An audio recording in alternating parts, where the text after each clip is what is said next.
Racikan Berita 1. Bismillahirrahmanirrahim. Assalamualaikum warahmatullahi wabarakatuh.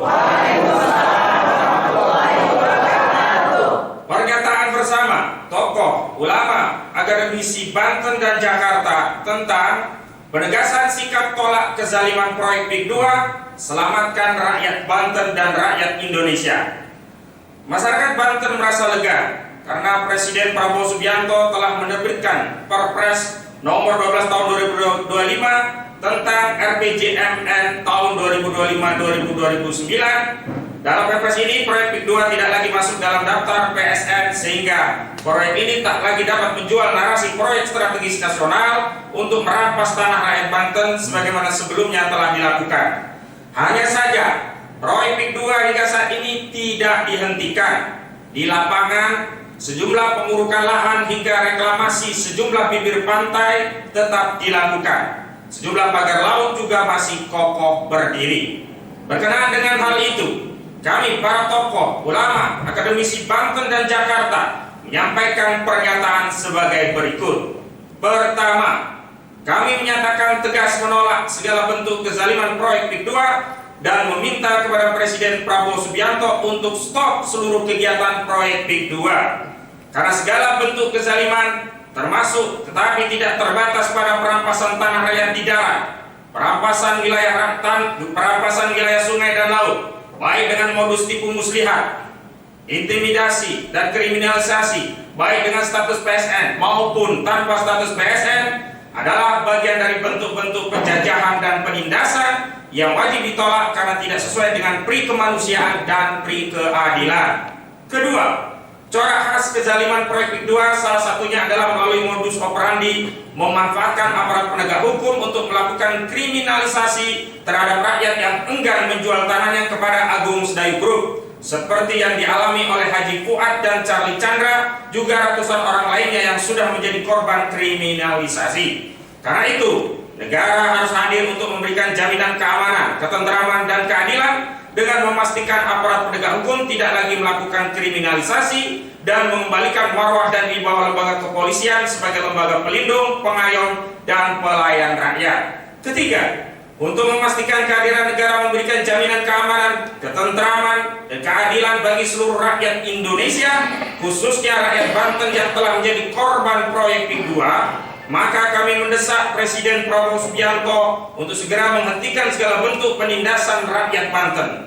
Presiden harus memberikan jaminan rasa aman dan tentram bagi rakyat Banten, sekaligus mengembalikan kepercayaan kepada pemerintah yang saat ini sedang memperbaiki kinerja melayani rakyat. Keempat, menuntut agar seluruh pihak yang terlibat dalam kejahatan yang terstruktur dan sistematis terhadap rakyat Banten agar diproses secara hukum untuk mempertanggungjawabkan seluruh perbuatannya. Demikian pernyataan bersama disampaikan Banten, 5 April 2025. Forum Akademisi Rakyat Banten, Forum Akademisi Tokoh Ulama dan Advokat Banten Jakarta tertanda 1. Kiai Mbah Mulyasari, Ketua Forum Silaturahmi Tokoh Ulama Akademisi Banten. 2. Ahmad Wazinuddin S.A. 3. Dr. Agus Kiai Haji Muhsinin MSI. 4.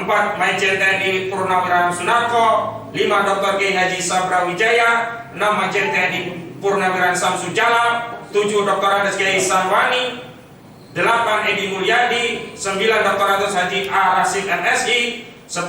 Menuk Wulandari dari ARM. Dan 11. Marwan Batubara serta sejumlah tokoh lainnya. Takbir! Takbir! Takbir! Assalamualaikum warahmatullahi wabarakatuh.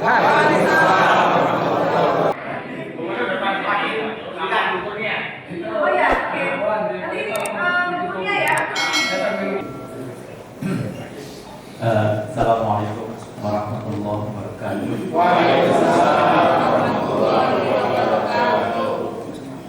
Alhamdulillahirabbil alamin, shalatu wassalam ala asyrofil anbiya'i wal mursalin sayyidina Muhammadin wa ala alihi washabbihi ajmain.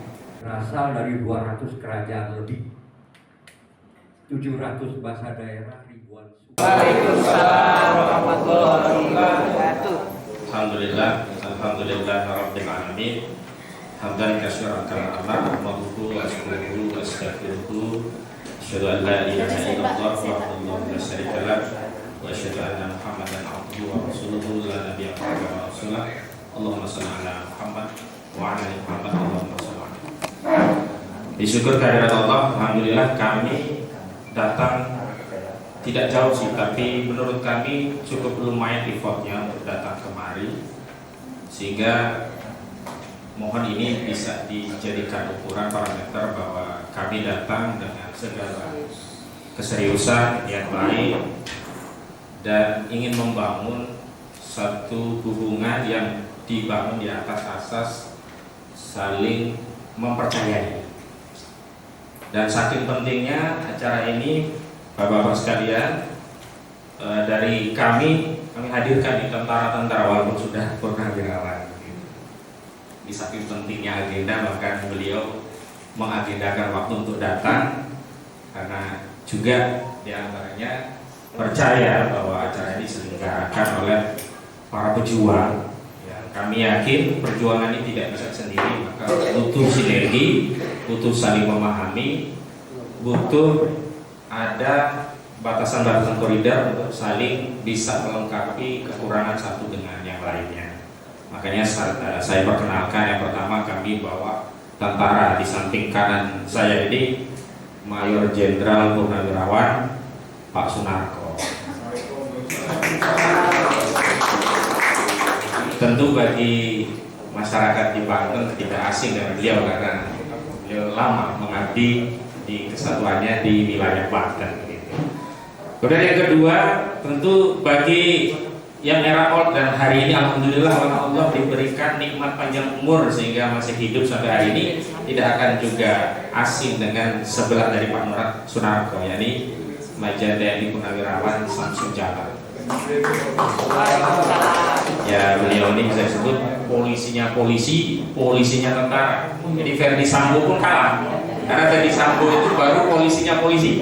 Beliau ini polisinya ABRI, ya, polisi dan tentara. Beliau dulu adalah mantan dan pom ABRI zaman era Soeharto, saya kira begitu. Dan alhamdulillah hari ini juga dengan niat baik, kepercayaan dan saling percaya datang dalam rangka merajut ukhuwah Islamiyah di momentum Idul Fitri.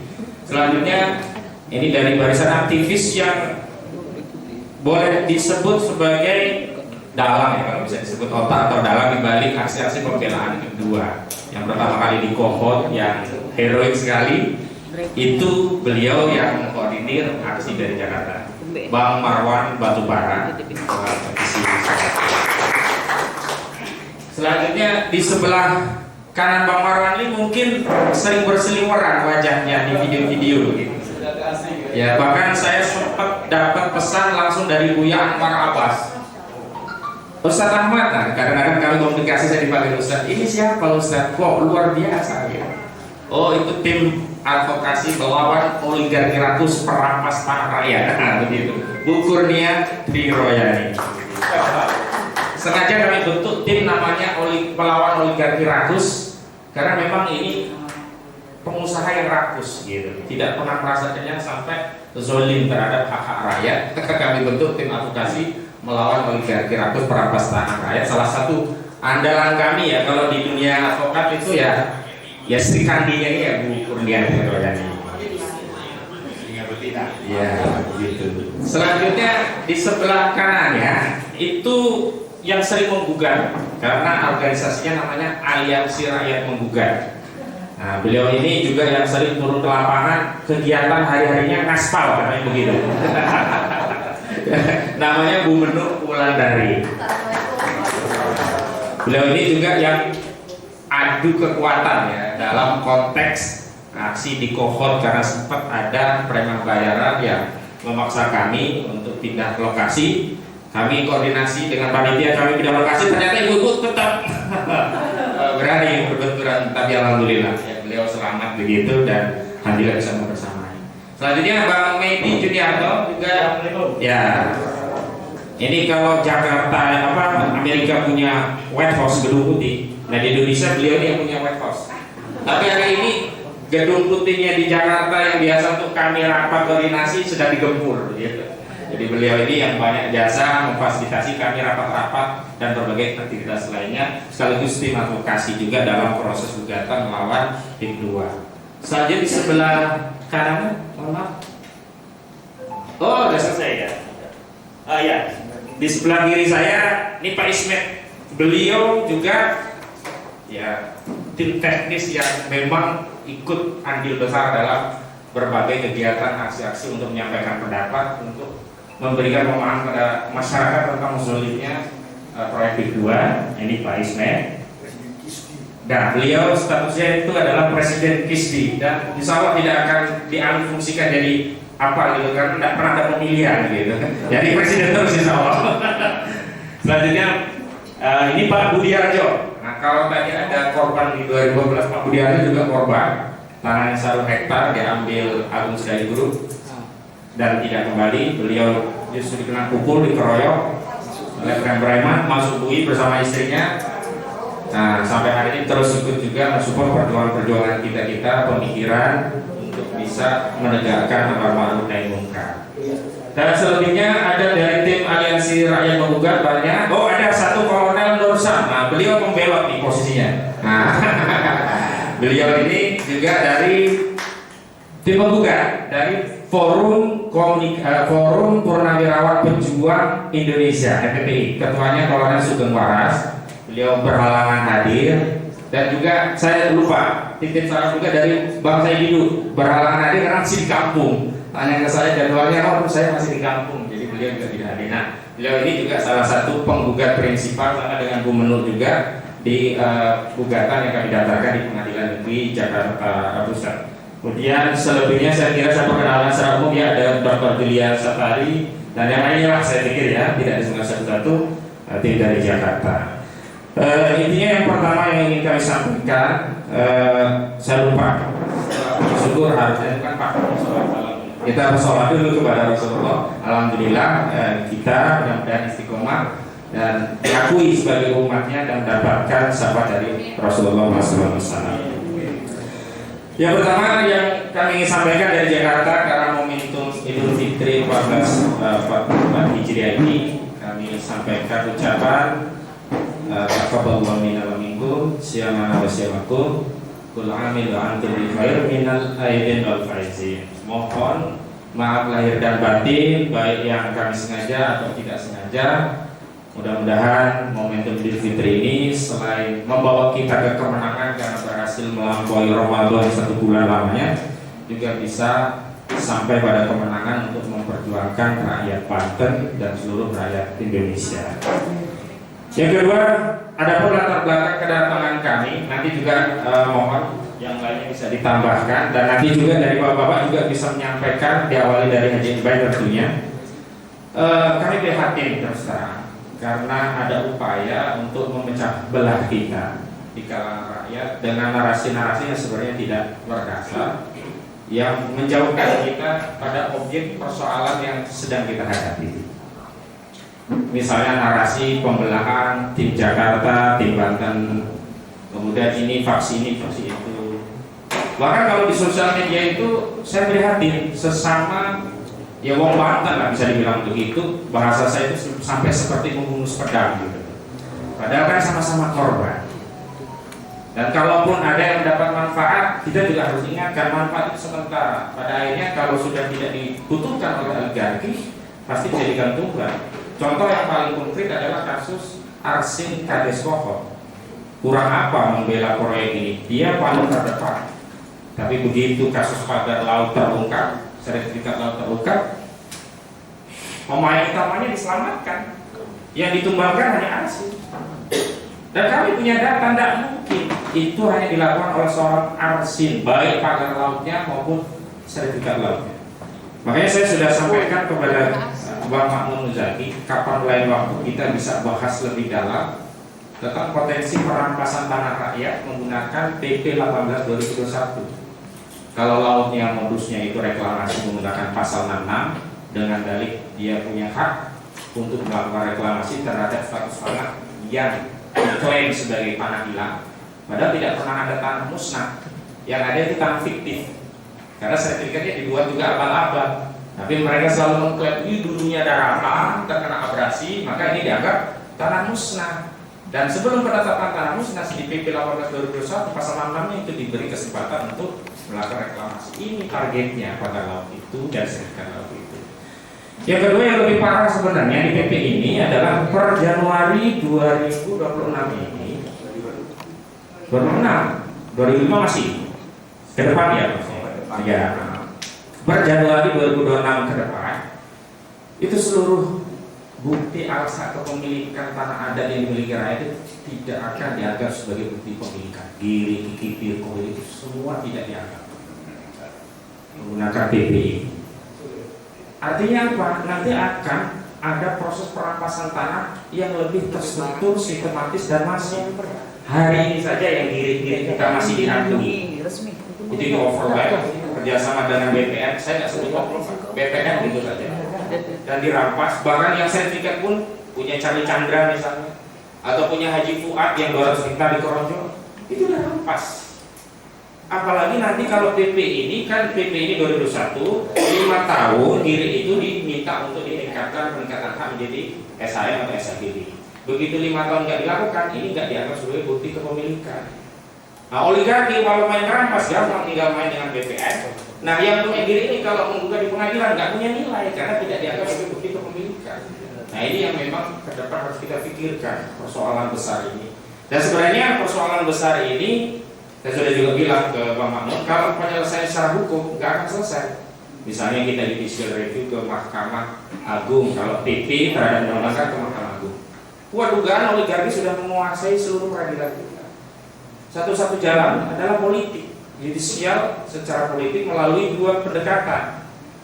Legislative review kalau itu terkait undang-undang, atau executive review kalau itu PP. Maka kita berharap ke depan gerakan masyarakat kita ini untuk mendorong kekuasaan eksekutif untuk mereview PP tadi. PP tadi dibatalkan, bahaya sekali PP.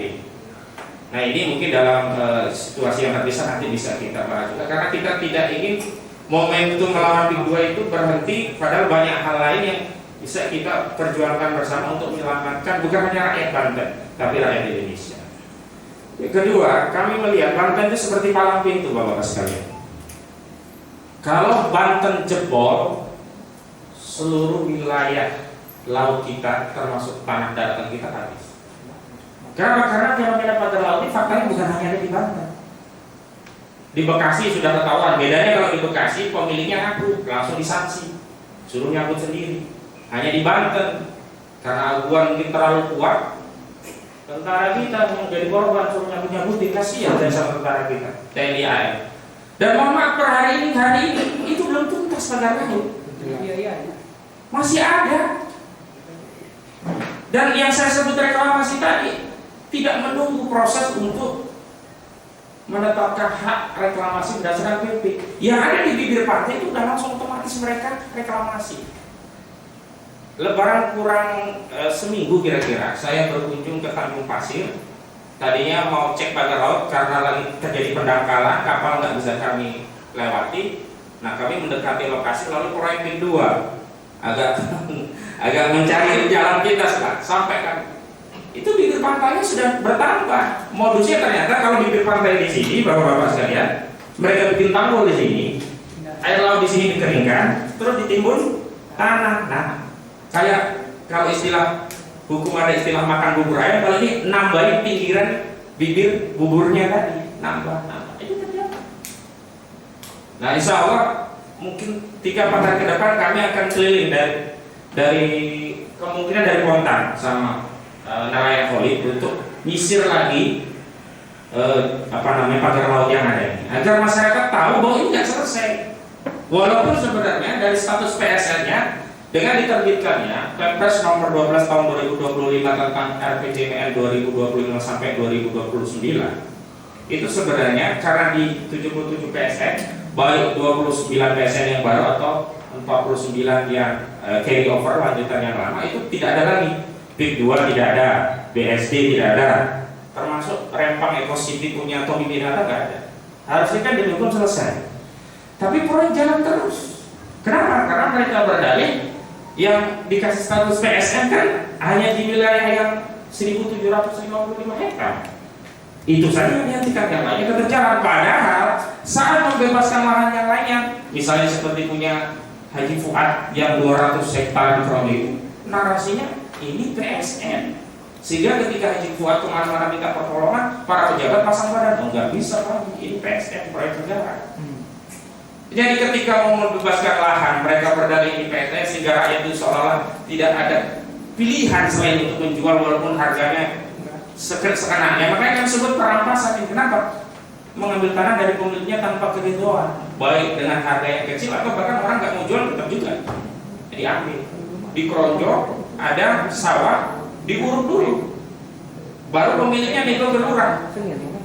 Nah, kades-kades ini sudah menjadi kepanjangan tangan oligarki itu, kepanjangan tangan Aqua. Makanya dalam kasus pada laut kita udah dapat data, namanya itu ada Enjun Gojali, ada Ali Hanafi, ada Manor Mega. Disengaja dibelokin, yang diambil Arsin. Arsin pun akhirnya ditumbalkan di kasus pada laut, seolah-olah dia yang bertanggung jawab, dia siap bayar 48 miliar rupiah.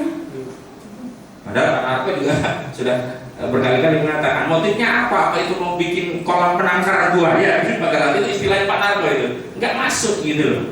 Nggak mungkin seorang Arsin yang bangun, apalagi dia yang bayar dendanya gitu. Nah ini yang harus diketahui bahwa ini persoalan belum selesai. Karena itu saya sempat beberapa ya secara personal saya tidak ingin menggunakan ruang publik karena tidak semua bisa memahami dinamika, sehingga secara personal kawan-kawan aktivis Banten saya ingatkan, terlepas di antara kita ada catatan, mungkin ada kekurangan, ada yang kurang pas, toh ini tetap saudara. Jangan mengalihkan perlawanan kita masuk pada perangkap di antara kita saling curiga, berprasangka, saling serang terbuka. Nah kalau begitu berarti berhasil mereka mengadu domba kita seperti Belanda dulu. Ini kan nggak beda, penjajahan. Apa sih substansi dari penjajahan? Penindasan, pengambilan hak secara paksa, eksploitasi. Itu yang terjadi di kedua.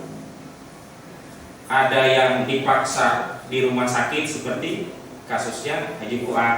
Ada yang di Agung Sedayu Group, di kantornya Agung Sedayu Group seperti Charlie Chandra. Ada yang menggunakan kasus lain dibuat berseteru dengan keluarga sendiri seperti Agus Gunawan, orang Tanjung Pasir, anaknya Digul. Ada yang ya diambil dulu, kalau nanti sepakat nggak melawan lagi dilepas. Nah itu Bang Haji di belakang juga begitu. Modusnya macam-macam. Ada justru yang di kantornya desa. Jadi desa itu justru yang kondisikan. Aparat desa yang harusnya melindungi rakyat justru menjadi kepanjangan tangan Agung Sedayu Group.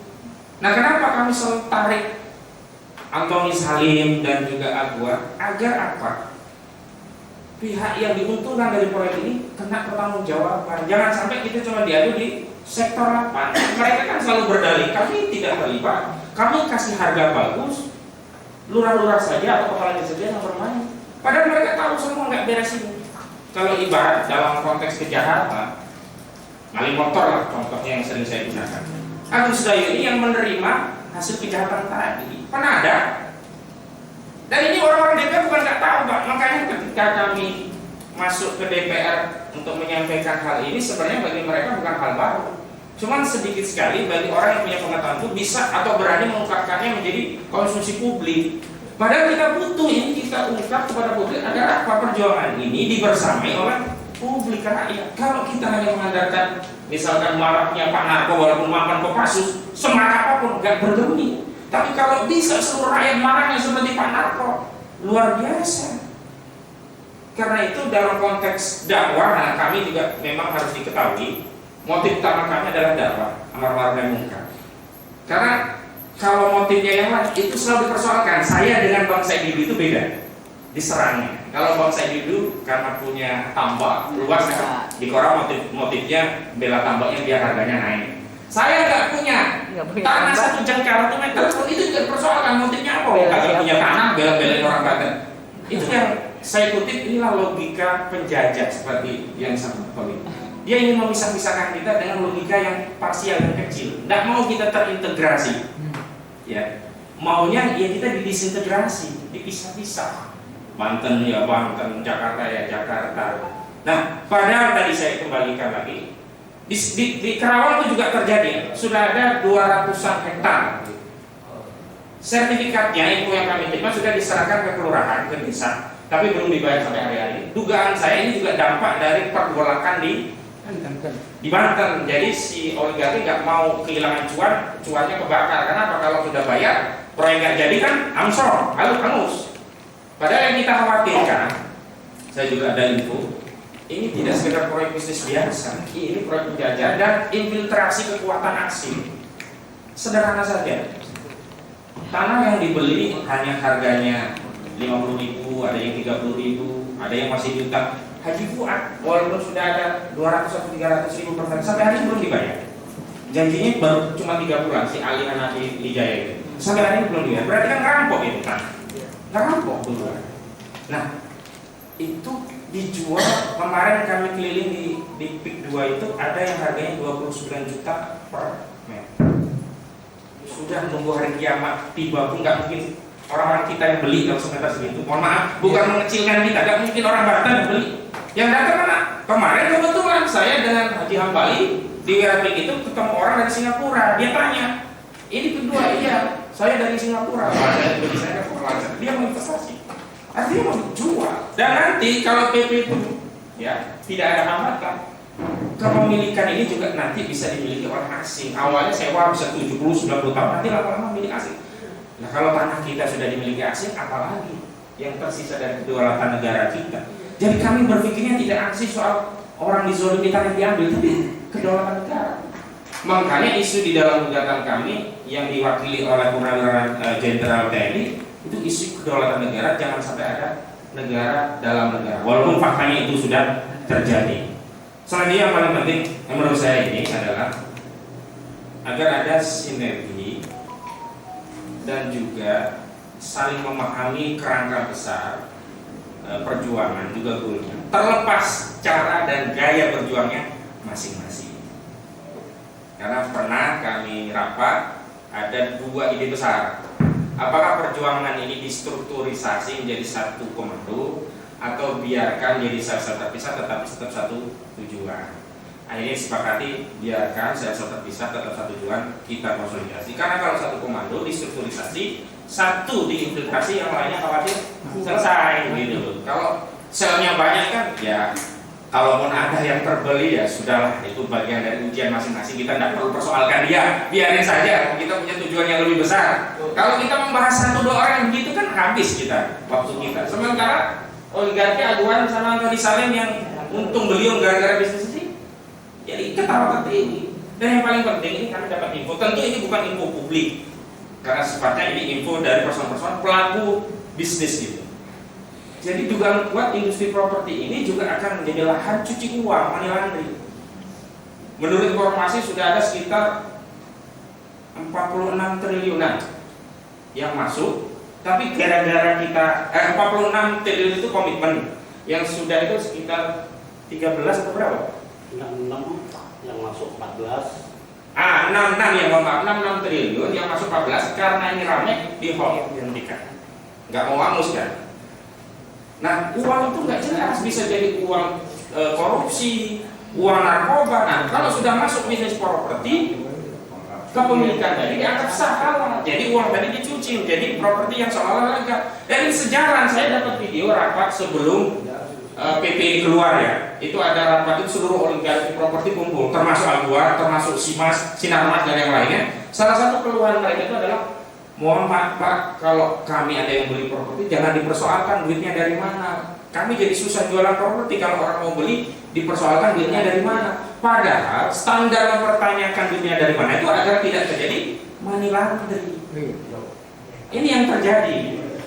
Nah, terakhir nanti yang lainnya mau disampaikan dan kita insya Allah akan menyimak karena kita juga butuh masukan, saran, nasihat dan saling update informasi yang ada di Banten dengan apa yang ada di kami di Jakarta. Terakhir saya hanya update gugatan kami itu terakhir masuk pada proses jawab jawab tapi secara import dan lalu sidang biasa. Dan sekali lagi ini persoalan politik bukan persoalan hukum, jadi bapak-bapak kita semua tidak boleh berharap dari putusan pengadilan. Jangankan 3 hakim, seluruh republik ini saja bisa dibeli oleh aduan. Nah, yang bisa kita lakukan adalah apa? Menggerakkan seluruh rakyat untuk bicara dan menyadari bahwa masalah ini masalah bersama. Jangan ada logika parsial, yang penting bukan tanah gua, yang penting bukan badan gua, kemudian membiarkan saudaranya terzalimi. Maka itu sama saja dia sudah menyerahkan separuh dari kepentingan dia. Karena kalau saudaranya sudah selesai, nggak ada makanan lagi, kita juga dimakan semua. Kan ini rakus, nggak ada puasnya begitu. Itu yang perlu kami update, dan insya Allah dalam waktu dekat kita juga akan melakukan tindakan-tindakan di luar non litigasi, seperti kemarin di Komisi 3 kita kejar di Komisi 2. Komisi 2 sudah, kita kejar Komisi 3 bidang hukumnya, agar kita bisa tekan Kapolri agar bertindak.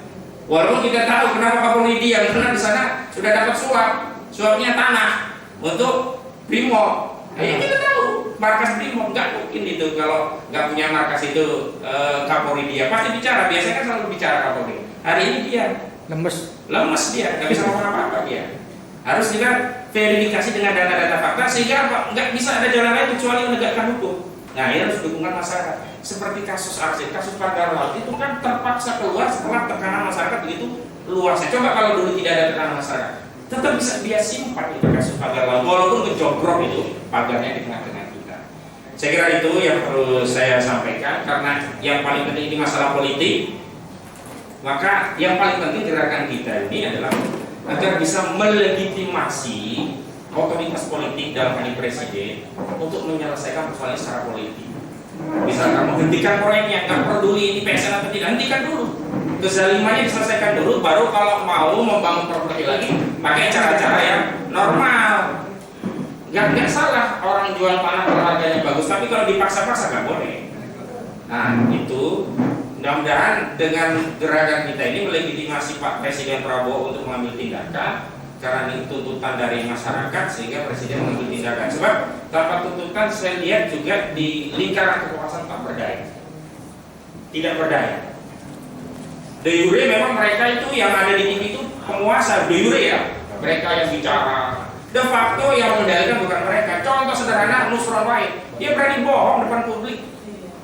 Katanya Sekarang diam ya. BPN itu ada pejabat BPN yang sudah kami sanksi tegas dan diturunkan dari jabatannya. Ternyata orang udah pensiun. Pak Haji itu yang bilang, ini apa? Ini masa aja orang sakaratul maut ditembak ya? Nggak ada apa-apanya. Ya benar gitu. Sama juga si siapa Sakti Wahyu Tenggono juga bohong. Bilang bahwa pagar laut itu tanggung jawabnya si Aksin, kan ini dagel. Nah, maksud saya kalau kita nanti sudah mampu mengkondisikan masyarakat, ada legitimasi bagi presiden, insya Allah saya meyakini presiden juga punya tujuan sama, tapi dia juga tidak berdaya dengan kondisi-kondisi di sekelilingnya, apalagi hari-hari ini. Tapi saya percaya di ujung tombaknya ini kan kita pertanyakan apa-apa pada Pak Jokowi, kuncinya negara di mana? Negara di mana? Ya kuncinya di pucuk pimpinan. Ya, makanya semuanya pucuk pimpinan presiden kemana ini? Kalau oknum-oknum petugas penegak hukumnya tergantung pucuk pimpinan. Iya. Karena paparan Pak Jainuddin yang begitu mantap itu, menurut konsep saya rangkum. Ya. Kalau yang saya pertanyakan, ini negara kemana? Sudah jelas ini berita nasional Banten ini. Tolong apa? Sonya. Khawatir ini saya kenal ini saya tunggu nih, pengen kenal langsung dengan Pak. Ini gimana ini belum stacking ke atas. Jangan dikasihkan. Nah, baru. Terima kasih ya. Saya perkenalkan langsung, saya Haji Muhsin, anggota DPRD Provinsi Banten, sudah 4 periode.